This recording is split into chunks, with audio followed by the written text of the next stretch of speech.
Hello, everyone. It's Dr. Unati here. I am back today to you guys. I'm so sorry. We're a little bit late, 3 minutes. We're trying to connect, but you know what? We are here now. Today, we're talking issues of the heart. I would like you guys to click share, invite more friends, colleagues, family. This is vital for all of us. Without wasting our time, I'm going to introduce our guest. I brought someone hailing from Nairobi in Kenya. Actually, I was once in Uganda. I'm going to talk to Mr. Benjamin Zulu. I'm going to quickly introduce him before we waste any time. We have to dive on this topic, you guys, because it's issues of the heart. As you all know, issues of the heart need time. So without wasting our time, I'm going to introduce Mr. Benjamin Zulu. He's a counseling psychologist and life coach based in Nairobi, Kenya. He holds a bachelor's of law from the University of Nairobi, a master's degree in counseling psychology from the International Leadership University, and is currently pursuing a PhD in clinical psychology from Daystar University. Benjamin is the founder and CEO of Energy Ltd, a company that offers psychological services and conference speaking both within and outside Kenya. Here you go. He's here right now speaking to Canada. He also appears on weekly TV and radio programs in various stations in Nairobi. Benjamin has been married to Rosalind for the past 1 year, and they live within the outskirts of the city. Thank you so much, Ben. Welcome, welcome, welcome. By the way, I need to tell you this story. I came across Benjamin on one of their popular TV stations, and I was like, what is this? This is what I always talk about with my colleagues and friends. I said, I need to bring this guy right to your face. And I tracked him down. Of course, you know social media, right? I went on his Instagram, his LinkedIn, and I was like, okay, this is the same person because people have same names. And I tracked him down, and he was humble enough, guys, to say, you know what, in my busy schedule, I'm going to say yes to this. So thank you so much, Ben. Welcome. Thank you. It's good to have you. Nice to meet you guys. Thank you so much. So you guys, as you know, our topic today is identifying toxicity in relationships. You know, how do you know you are in a toxic relationship, or yourself, you are struggling with toxicity in the relationship or personally? You know, before I give it to Ben, I just want you to actually know this. According to World Health Organization, I couldn't believe these stats. 1 in 3 women will experience physical or sexual abuse in their relationship. And actually, the World Health Organization doesn't really have stats for men. And we probably all know that men, they tend to be embarrassed. There's that shame to report these cases. But now we're starting to see men coming up. And you know what? In these stats, according to this World Organization stats, they basically telling us 38% of murders are committed by an intimate partner. Yes, I said 38%. So without wasting our time, I'm going to give it to Ben. Benjamin, thank you so much. By the way, give us your background. When I saw your last name, Zulu, I was like, oh, this is a South African brother. And he said no. So do you want to give it to our viewers here? Who is Benjamin Zulu? All right. So thank you so much, Dr. Unati. I'm happy to join you guys. I'm from Kenya, of course. Up there, guys call our country Kenya. Yes. So it's Kenya, and people know Iran. People know the genetics. Yes. What we are discussing today is a topic that is close to my heart. And how to know whether you're dealing with a toxic partner, how to know whether you're experiencing toxicity. The difference between toxicity and just abuse is that some people are toxic by their very presence. Sometimes they mean it, sometimes they don't mean it. Sometimes it's unconscious. They are caught in it. So their very presence is poisonous to you. The first step to make sure your relationship is safe is to have a dating process that has antivirus against toxicity. Yes. The divorce rates are very high. I know. You guys report divorces more than us. In Africa, we hide it, but we still divorce at the same rate. Of course. The thing here that I would encourage anyone trying to safeguard themselves against finding how to know if that toxic relationship, always date for a purpose. Sorry. It's easier to fall into trap when you just dating for the following reasons. Because everybody around you, your colleagues, your social group, they're in relationships now. And you look awkward when you are alone. We all like to imagine social pressure, peer pressure is only for teenagers. The reality is, all of us, we all have similar age group who we doing life together, we left school together, we're doing things together. The day you find yourself somehow getting into a relationship, because everybody is in a dating relationship, that is one way to expose yourself to toxicity.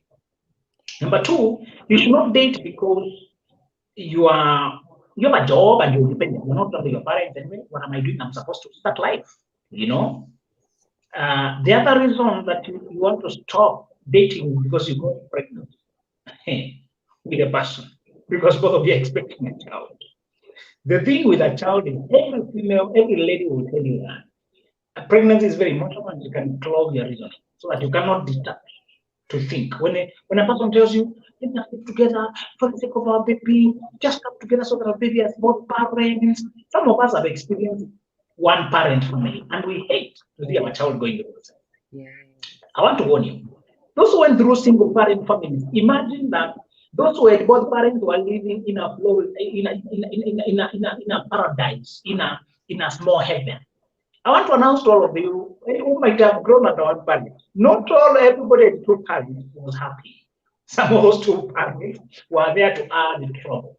It's true, some families were happy, but I want to tell you that a child does not necessarily need both parents.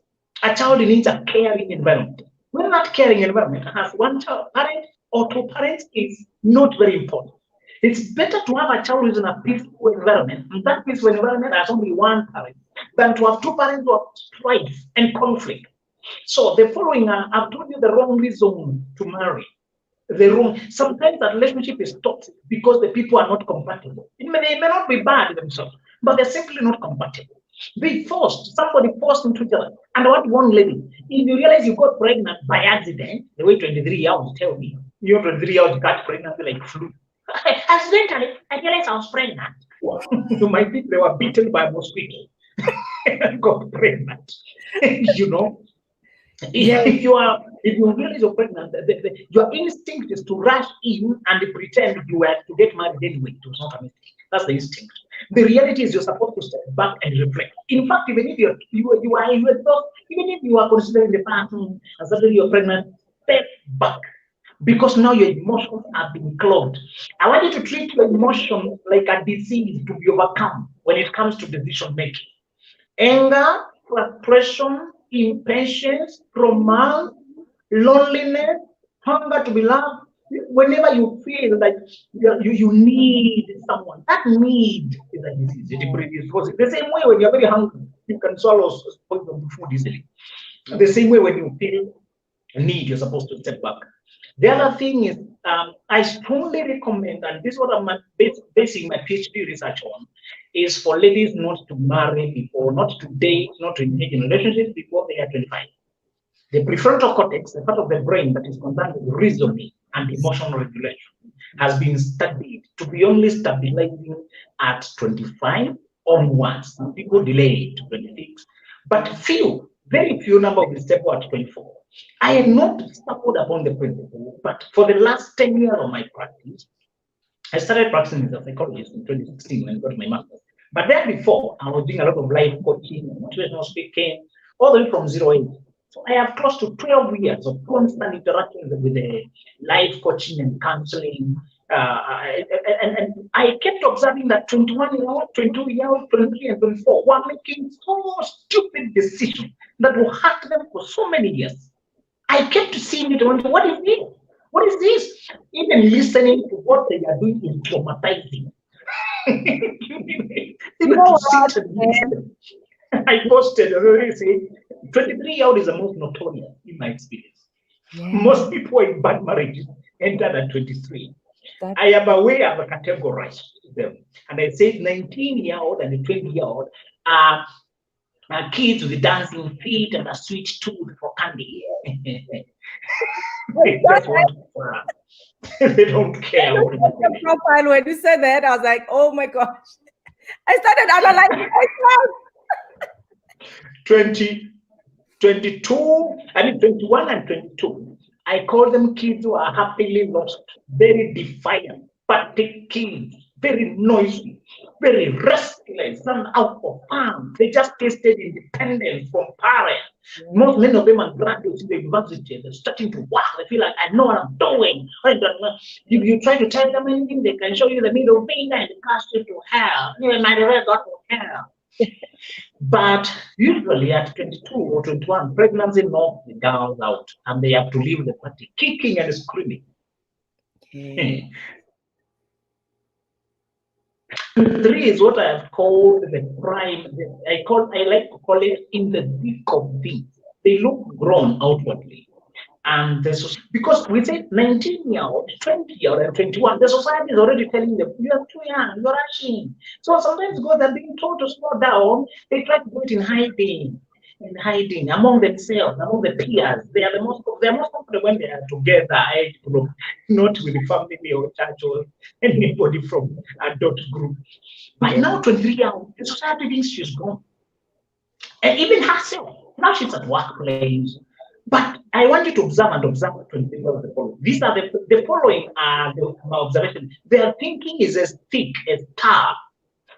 If the thinking of an adult is solid like metal, and the thinking of a 21-year-old is as fluid as water, the thinking of a 23-year-old is thick like mortar or tar. It doesn't flow. There's no clarity. Can't see things. So when you listen to many people, they oscillate between sanity and insanity. This man is hurting me, but I don't leave him. You see, I love him, but you will hurt me. What will I hope? And I'm praying for him. But they talk today, they are sober, tomorrow they are sick. Even listening to a 20-year-old is sick of me. Yeah. And one thing I've encouraged them is to delay. You can avoid the devil and the toxicity by just delaying. So I asked them, if you wait for 1 year or 2 years, will you die? Yeah. But you see, I've met a good man. How did you know he's a good man? You're using the same immature apparatus to evaluate whether he's good. So even if you found a good man now, your mental capacity. So there's this question they keep asking me. What if he's a good person and they're willing to just, hang out until wait for the period, we can do life? I tell them, you see, finding a good person when you're premature mentally, it's the same as getting a baby when you're premature. The baby is a good baby. This man is a good man or good woman. Yeah. But the stress of the relationship, the demands will still be too tasking on your young mind. So toxicity many times comes from premature doing things too ahead of time. 24-year-old, I call them the illusion of maturity. They look mature. You look at the side. They look like they're doing it. They're okay. But there's still a lot of emotional reason. Many of them move in with a high school sweetheart because they have a child together, or because he's a devil, I know. More than I don't know. You're marrying a devil because you know him? Anyway. The thing is, with the 24-year-olds, I warn them and tell them, the worst thing is because you are almost. That is one of the most unfortunate words in English. I almost survived. I almost made the right decision. I almost 24 years, I call them illusion of maturity and the age of almost. 25, I call it the dawn of sanity. At 25, girls will wake up as if from sleep. And they say, what was I saying? That guy, look, he has no money, he has a big cat, he's looking. So 25 years begin to solidify. It's as if another person is imagining all of them. Now rationality comes. They begin even to accept losing people. I want you to know all the way 21, all the way 24, 23, 22, 2019, they cannot really fall in love. They get addicted to the partner. So that even if they know they need to get out, they cannot get out. They keep expressing helplessness. helplessness. So they talk like a victim. He did this to me, cheated on my nose, he did the following, he's still talking to his head, this baby mama drama, I don't know where I am. I tried to ask him, I talked, and you're screaming in your head, and what are you doing there? Dummy, you're not a slave, get out. Yeah. But you see, when a 23 or 24, 22 is explaining the love relationship, it's like a cocaine addict describing the relationship with a drunk. They are the emotion of love is too heavy for the mature brain, and usually gets so stuck and so hooked. The toxicity is not necessarily coming from one partner being malicious, one partner being narcissistic, or being sadistic. It's coming from doing the right thing at the wrong time. If you install a heavy program on a small computer, it will hang. The program is not bad. The computer is not bad. It's not compatible. It's the relationship that is weak. Take that program to the right computer, it will work. Put the right program in this small computer, it will work. So I want to ask, sometimes toxicity is not one person to blame. Don't cast your ex. Some of your exes were simply there to teach you where you don't belong. And you are just lost. Can you people keep converting the exes to haters. No need to hate. In fact, never let anybody reduce you to a level to hate. Hate is a very strong emotion, and you should not donate so much energy to people who are not playing any role in your life. You know, the best way, usually the principle behind the people you don't like is to ignore them, cancel them out. Don't acknowledge their existence. Leave as if they don't. Don't focus any hate to them. The principle usually say is to disdain things that you don't want in your life. Even if it's something, ladies, I have good news for you because many of you are prone to envy. The day you see a person something you don't like, I mean, you want, but you can't have it. And you feel bad, but they have it, and they don't have it. The tendency to compare is human. It's not just women, even men. We guys driving the machine, I want to drink to men, and I can't with men. So next time you see somebody having something you want, but you cannot have it, as you pretend like you have never thought about it, you don't die. You'll have canceled the effect. They will not see the need to show it in front of you if you ignore it. So many times toxicity comes from premature dating. Let me go now to other toxicity that comes from malicious characters. One of the malicious characters you want to be very aware of is narcissism. There are 3 signs you shall know of a narcissist. 1, extreme control. Those people stalk you, install cameras on your house, on your car, they track your phone, extreme control. When it is early, and I want you to date 21 below because ladies, when you're 25 below, you cannot tell between control and the concern. They look the same. Red flags look like pinky. Look pinky. It's okay, oh my God. He must call me every hour. It tells me that he can't live without me. He can't imagine life without me. You're describing control. You dummy, you're doing the wrong thing. You're just too young to see that. Now, narcissist is extreme control. Number 2 is extreme. When I say extreme, it is proportionate. And it's just not called for. It's control. The other one is criticism. They like to put you down and tell you that nobody else wants you except them. And they make you think that without them, you cannot survive. The world will hate you. And the other thing is they are very cold or unfeeling or lack of empathy. They don't empathize. They can tell you bad things straight to your face. And they somehow even tend to feel, they feel good when they make you feel bad. The other toxicity is, and the only solution is the narcissist. Some of you are very merciful. There are women who are narcissistic, and there are men who are narcissistic. The larger number is men.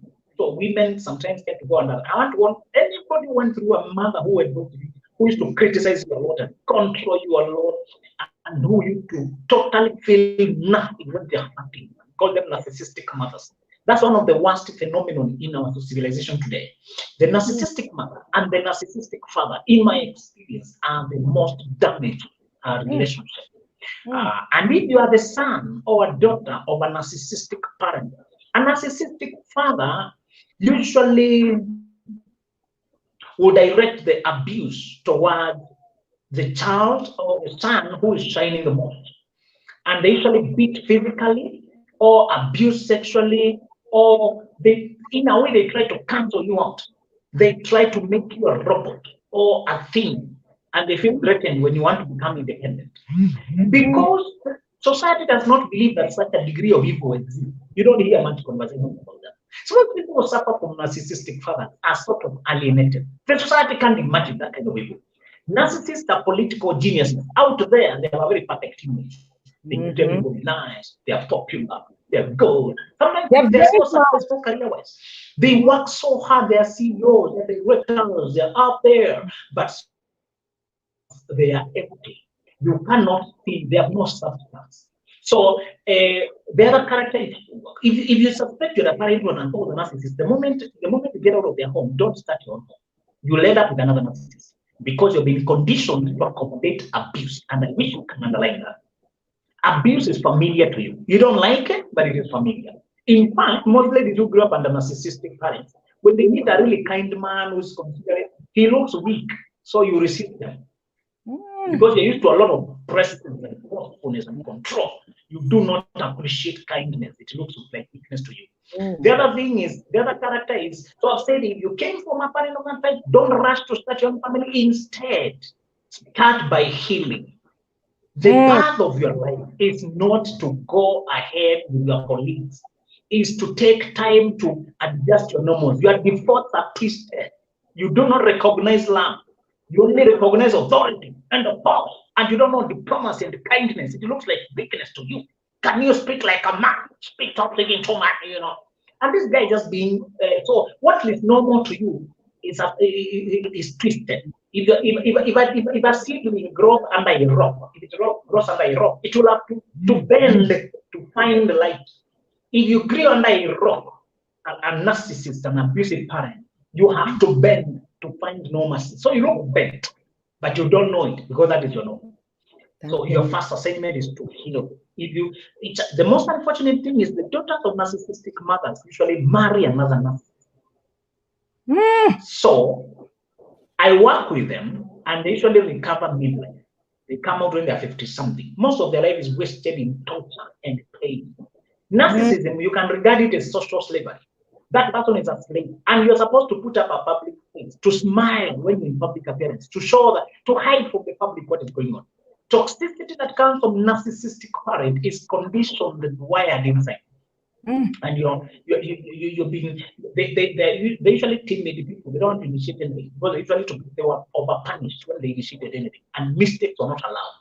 So they hold back. They look like they're very compliant, and the point actually is that they have been negated. They have been, switched off. They've been turned to a robot. They are so afraid to offend because mistakes are over-punished.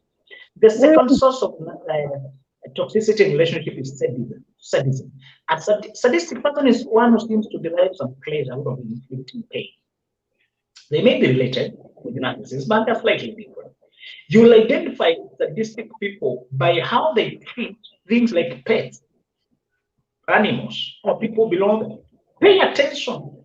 The best way to date is not to meet for an interrogation. Some people meet for dating and it's like an interrogation, asking, what do you want in a man? What do you want in a woman? No. Generally, human beings, we are very guarded when you ask questions directly. It is better to observe when the person is doing like. When you meet, emphasize, flow more with a friendly chatter, just friendly banter.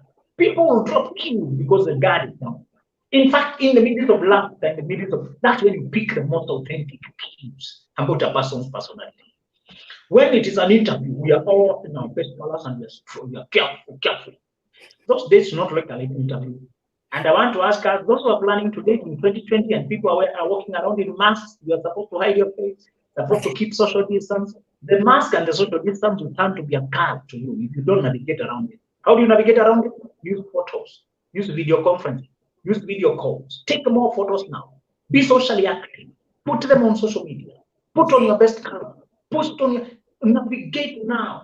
In fact, if you're white, there's a philosophy called alchemy. Alchemy is I believe that you can turn every obstacle into an advantage. So how do we turn this lockdown and this masking into an advantage? Because more people are online now.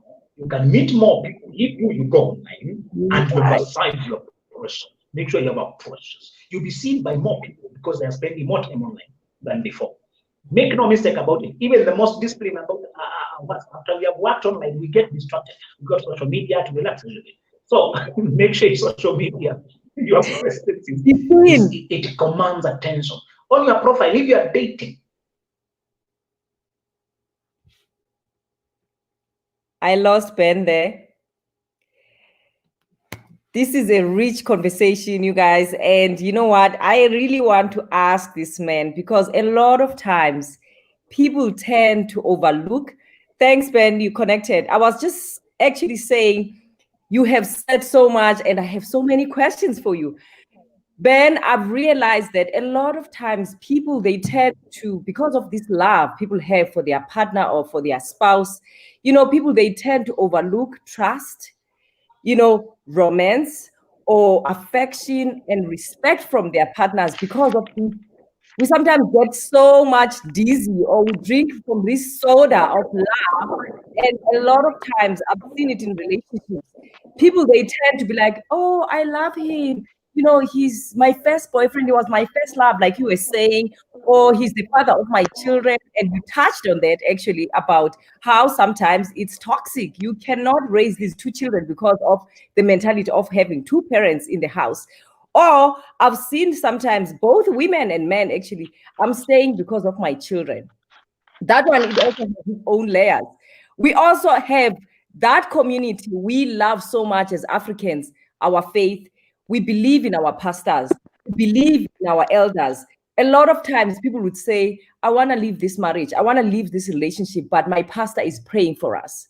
Can you comment on that? Because I find that has made a lot of people to stay in toxic relationships and marriages because the pastor or the elder is praying for you.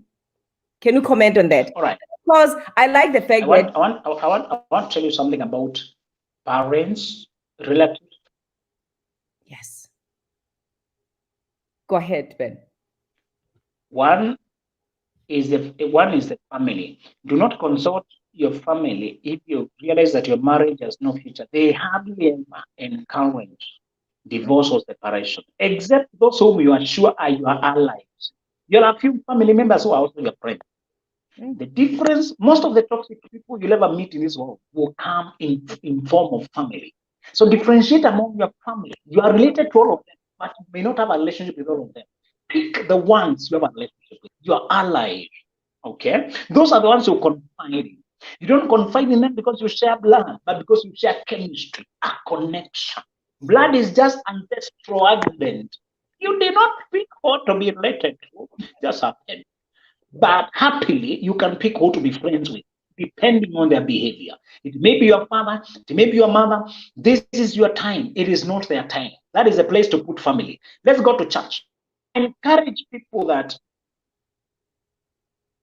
when it comes to church, I encourage that when your life changes, when you need to transition between one phase of life to another one, there is a conflict of interest with the church because they advocate for the family unit. Yes. And if they seem to encourage you to divorce, they don't like it. Mm-hmm. Sometimes you need to change churches. It may be the same church, different branch. Just for your own wisdom. Yeah. Just move to another one. Be careful with the best couple. Best couple is not always your best mentors. Wow. They played a role in your life. Hey. Best couple is not always your best mentor. You have to be aligned, basically. You have to have chemistry with your advisors. Basically, you need to seek help from people who have higher understanding of who you are and also alignment. Wow. So not every pastor is a mentor. Thank you. No. Thank you. You need to study the seasons of life. Relationships have lifespans. The same people who helped you to get married, who financed you your first job, who make you the connection, who even made you meet your partner right now, can start to hinder you if you lose track of the seasons of your life and you keep going back to them for advice, and yet you are moving past them. You're doing things that I've never done now. You're going places I've never gone now. Learn how to gradually retire people from your life as you bypass them. If you want to make decisions, how to retire people. Guys, did you hear that? Ben, what are these nuggets? Learn how to retire people in your life. Thank you. Wow. It's not out of animosity. You don't become enemies now. just appreciate the role they used to play in your life is over. Now they remain people you fondly appreciate for the role they played in your life. If you go to the Bible, you find that priest Eli mentored Samuel, but Samuel moved on. There comes a time to move on. And appreciate the allies of your life and be thankful to them, but don't go back to them for instruction. Let me throw you a challenge. Some of you are Christian.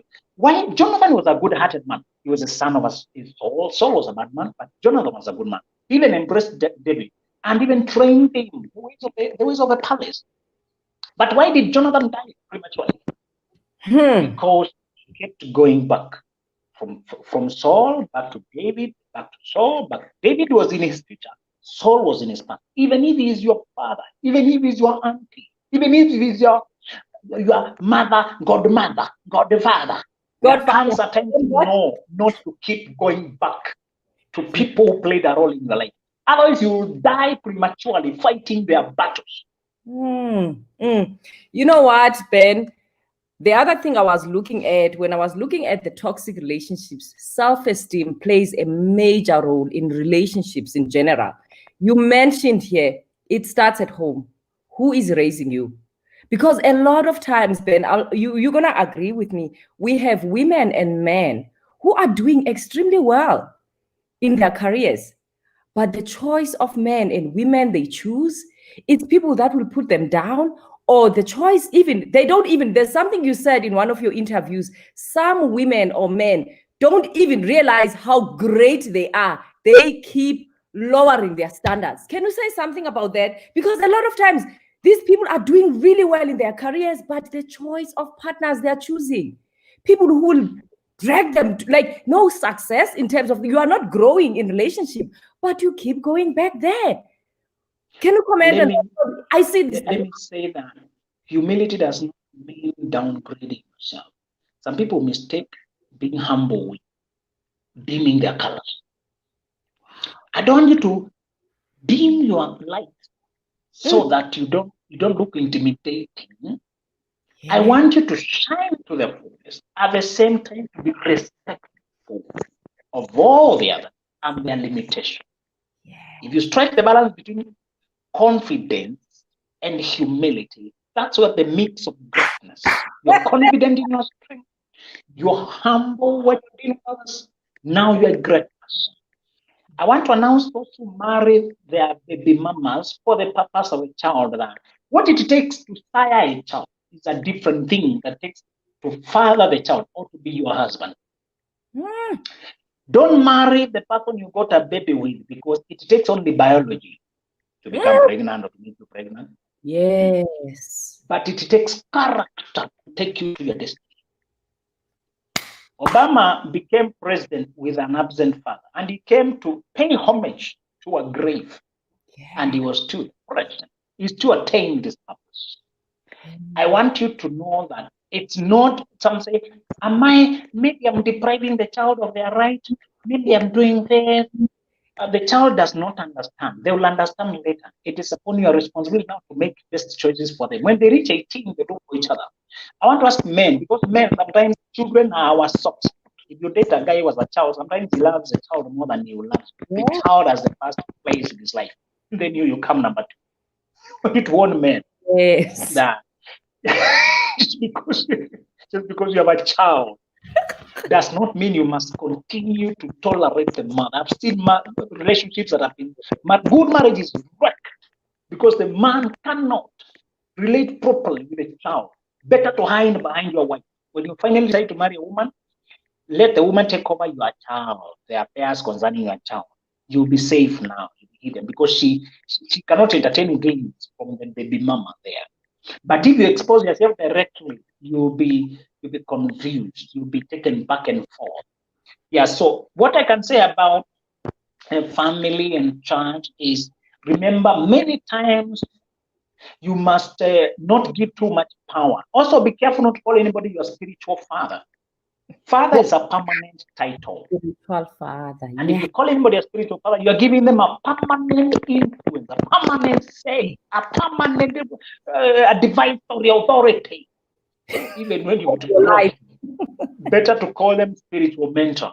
Right. That is still effective, good enough. But we all know that mentors can be many. A father is always one and is permanent. A mentor can be many, can be temporary. Be careful with the language used. When people call you my daughter, my son, is not always flattering, sometimes manipulation to put you under their thumb. Be careful with the spiritual leaders. Call them teachers, call them mentors, call them guru, call them anything except mother, father. That's a permanent title and it has too much influence. Thank you so much, Ben. Tell me, a lot of times, there's a lot of these, he is my soulmate, she's my soulmate. Can you touch on that? Because a lot of times stay in these relationships because there's these markers. They believe strongly that, you know what, we're meant to be together, we've gone through so much together. How do we mature from relationships, appreciating the best that came out of it, but also identifying the toxicity when it's time to move on? What is this soulmate thing? Because the society is obsessed with soulmates. Do you know why we are obsessed with the soulmate? Because we think love, the romance, exists in a spiritual place where things fall in place the way they were preordained by some God or fate force. And those of us who are believers, that is a very comforting belief. Yes, comforting belief. That's true. Comforting, yes. But many times very misleading. Mislead. I want to tell you that love still involves choice. The people you can marry are many. It's not one person. They are many and they possess particular qualities that are important to you. They subscribe to the certain kind of faith. They look a certain way physically. They have some quality. Maybe they think on a certain level. They are this vibrant personality, all reserved, or they are kind, or they are thoughtful, or they are public. It's the qualities, not the individual. Therefore, in case by some bad luck you get them, but then they die, you can still marry another one. Thank you. They still have soulmate. Thank you. Therefore, if you postpone marrying by 1 year or migrate from Africa to Canada, you can find a soulmate there. Or if you stay in South Africa, you can find another one. Or if they change, people are not inanimate things, they can change. You started well and they took off with another person. Does not mean you are always wrong, they just change. You can find another one and still God is with you. Yeah. Does not mean you're lost. So don't tie yourself with that concept of soulmate. Yeah. Just say this is my partner in life. Or if you use the word soulmate, always remember it can be transitional, it can be for a period, or it can be for a lifetime. If you marry one person through a lifetime, you are blessed. If things change midway, you are not tied. You will still find another one. You can marry different people according to the level of evolution, how much you had grown by the time you settle. Yes. If you grow well, so that now you value destiny or charity or calling, or now you attract somebody that vibe because of what you're emphasizing. Those qualities now you value them. But if you marry earlier, maybe 23, when you're just thinking about, oh, our love is sweet, this is like what you say, oh, 23-year-olds treat love like a religion. We love each other. It must be real. For them, love is almost a religion. It's a fanatical concept. So a soulmate does not have to be a prison. It's a choice. It's a choice. You know what, Ben? It takes me to 80-20 principle. Can you advise my viewers here this 80-20? Because I honestly think it affects all phases of life, be it at work, in relationships. What do people look for when they are looking to avoid this toxicity? Because I find 80-20 has been a very long-studied phenomenon. It does work in love, but of course, it's not uniform. It applies differently to different individuals. All right. Those who may not be familiar with it, sometimes we call it the Pareto principle. It says that 80% of the results always come from 20% of effort.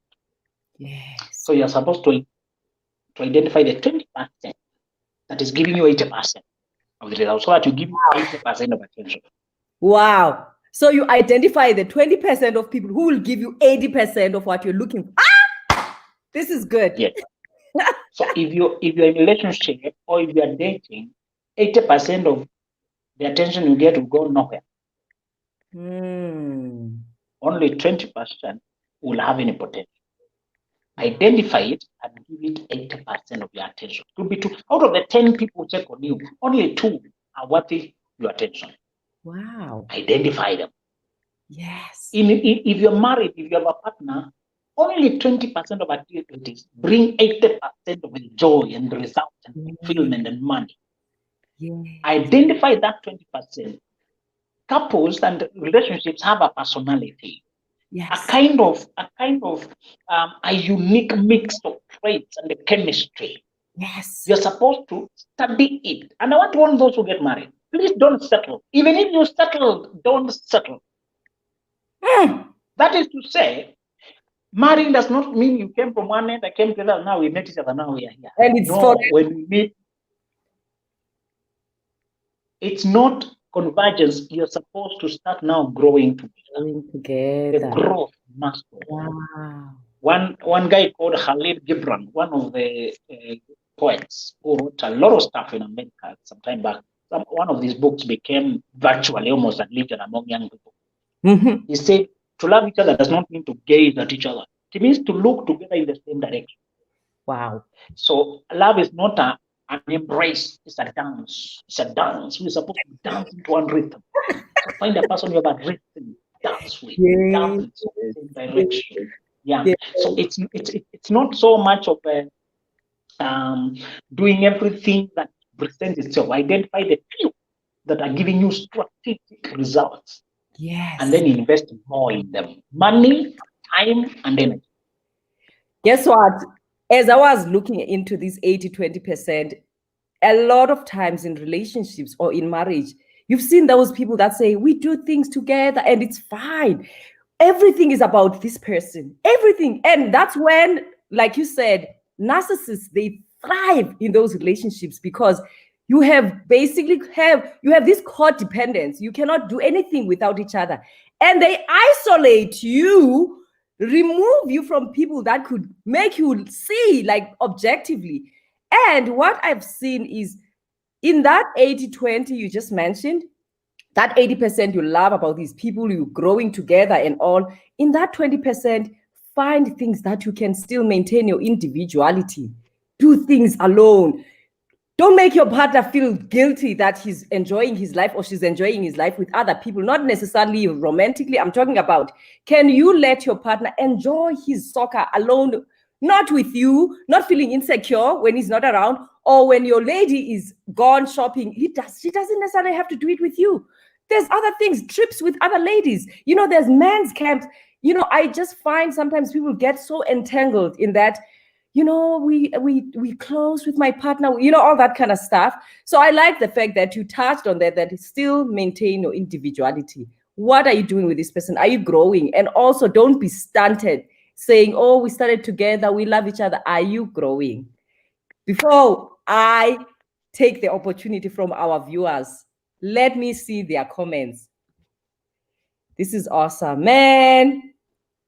Okay, so someone says here,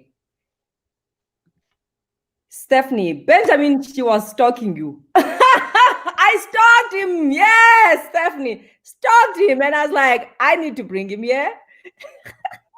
Stephanie, you're not allowed to say that. And he says the child needs both parents. And Stephanie gave you eyes. Can you comment on that, please, Ben? Can I answer that? Yes, it's coming to you. Yes, ideally, both of us now need both parents.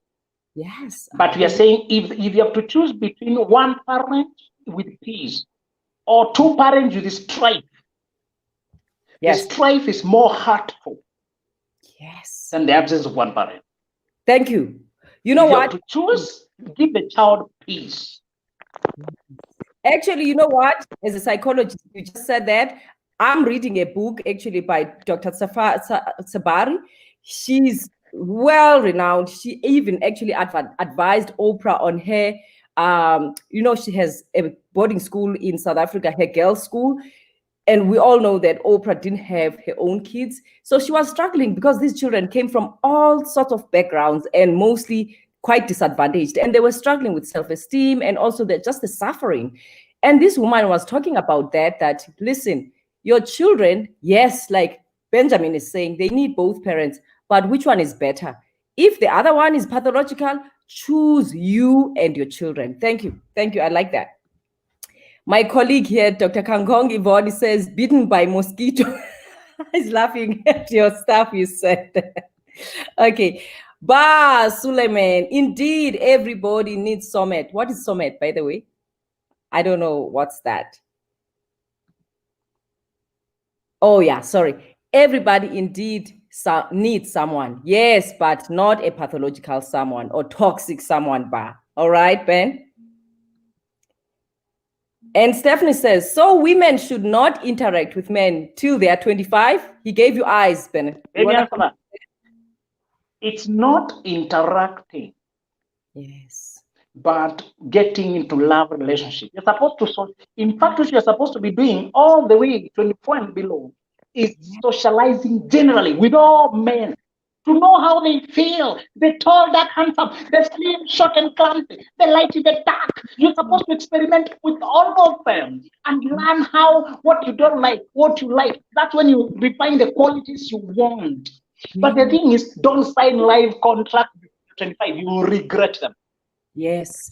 And there's something I want to add. You said on one of your interviews, when you are experimenting, guys, I don't want you to misunderstand Benjamin here. He is not saying in the bedroom. He said in the boardroom. I loved that. Ben, say something about that? Because a lot of times, again, it goes back to that maturity. He is not saying what Ben is saying here. Supposedly, you should be dating. Dating doesn't necessarily mean to the bed. Thank you so much, Ben. I really like that when I was watching your interviews. You want to say something about that? When I say dating, there is no sex involved. Dating has 5 phases. The first one is called charming. The second one is called familiarization or role playing. You test out whether you'd like to be the man or the woman. The third one is called bait and switch, where you pull back for them to pursue you because of how you've been becoming easy and they can start to assume you. If they pursue you, you give them your conditions. If they agree to your conditions, you enter in negotiations, stage 4, then sealing the deal, stage 5. So the thing is, before you enter the dating phase, have many friends of the opposite sex, but no sex, because sex is too emotional and it can destroy and bring awkwardness to a friendship that would have been long-lasting. Yeah. A person you respected, the moment you have sex with them, your view of them changes. You begin to see them in another weird way. You don't just date for love, you also date for life. You find good friendships for life. So you need to maintain the boundaries, have dignity, have self-respect. The chemistry between the two of you could be sexual, but you don't have to have sex. The attraction can feel good. But consume it and withdraw the points by bringing sexual things there. Love it. Thank you. Because a lot of times we tend to, and you know what, people, because they've done it for so long, more especially before that pre-maturity phase of age 25, you've done it for so long, even at 52, you're still making those mistakes, because we do see people in their mid-50s still hopping from one relationship to the other without even really considering the 80-20 principle. They are just doing it because they've never really matured. You know, it's quite important because we do see it in adults too. Ahmed says, good evening to send clear message to us. Okay, thank you. I guess he's appreciating our message. Betty says, toxic partners will keep you from reaching your full capacity in life. Oh, yes, Betty. It is better to be alone than hanging on to an anchor while you're trying to stay afloat in this thing called life. Food for thought. Thank you. She just said whatever you just said here, Ben. It's better be alone than be in a toxic relationship. That's all I have from our viewers. Ben, so in summary, geez, you said a lot. I wish we had more time because I have so many questions for you. Because, you know, a lot of times, what is this? How do you advise a person who has achieved career-wise, they are ready to settle, they are 30 now, they are 35, Ben, and they are ready for this thing, life, to have a partner? Because I think all of us, we need love. We want someone to spend this, and companionship, basically, to spend this life with. So what can you tell my viewers here? How do you identify this chemistry you're talking about, the compatibility, and just how do we choose these partners? There's so many people in the world, over 6 billion. How do you choose? The best way is to take dating or searching the same way it has taken you to search for a car or for a plot or for a house. Wow. You first of all gathered the money, get the ability, the qualities you need. After you got the money, you started the search. It was twofold. Most of the people don't find the partner they need because they search passively, or they search with their heart instead of their head. One candidate shows up, you fall in love with them. When they leave, a small heartbreak. Another one comes, fall with it, a heartbreak. 3 heartbreaks, you're tired, you're disappointed, you are given up. If you are supposed to date with your head, not your heart. You just realize, do I like this person? Yes. Don't fall in love with the one. Try it out. Does it work? No. There's no heartbreak.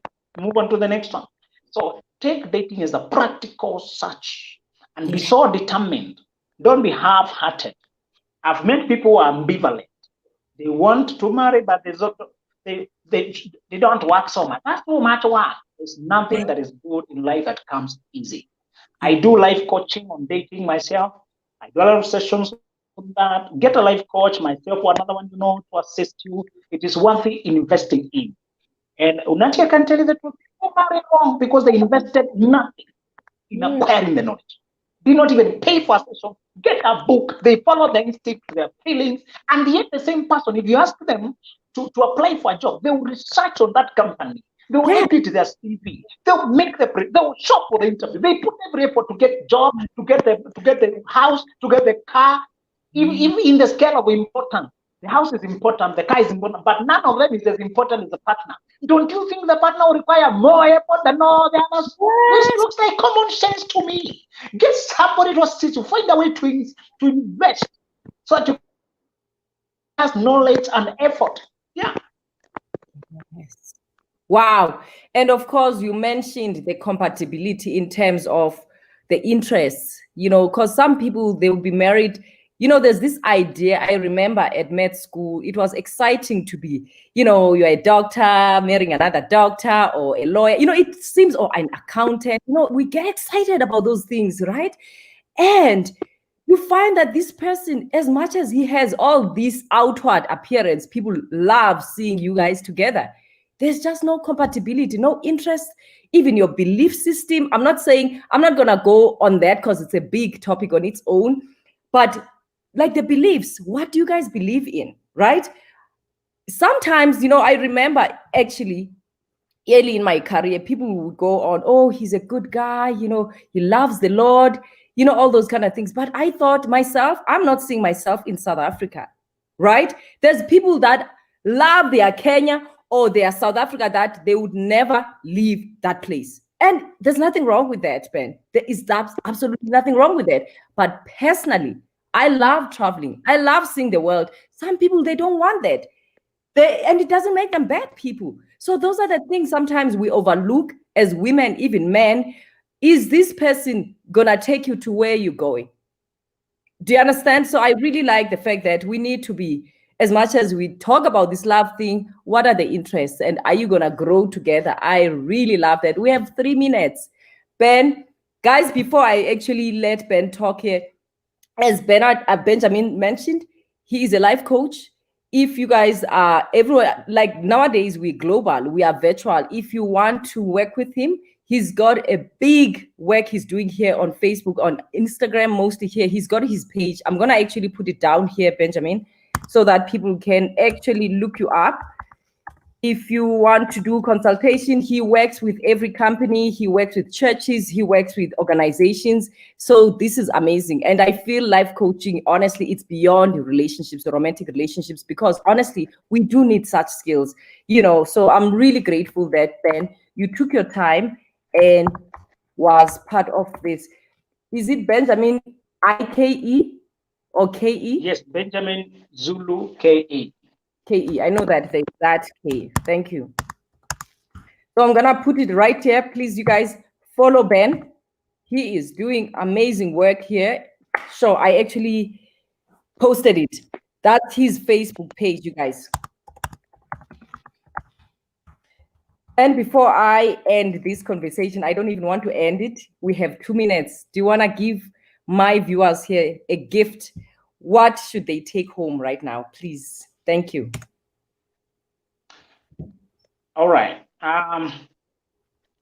Allow yourself the permission to evolve. You are not under any duty to remain the person you were last year. To assert the things you used to assert that time. Have enough fluidity of mind to change, to edit, to update your opinions when you learn new knowledge. This does not mean you have no stand, or you're frivolous, or you're shaky, or you're shifting. No, you have principles, you have roots. But just like the tree, you don't mind shedding all the leaves when seasons change and growing new ones. Yes. This should also apply in relationships. Bring new fresh air, learn new things, allow yourself to go in new directions and keep evolving. The only true deadline is death. As long as we are alive, let's keep evolving. Yes. Thank you so much, Ben. I really appreciate your time. And honestly, I would love to bring you back because I've seen so many things you've done on the TVs. I mean, really, actually, Stephanie, you're right. I stalked this man. I was looking at what he is helping the country of Nairobi, and of Kenya, with his knowledge. I would love, sorry, to bring you back because you actually so multifaceted. You talk about religion, and these are the tough discussions, and you are so wise in these discussions. Sorry, I would love to bring you back. Thank you so much to our viewers. Hope to see you.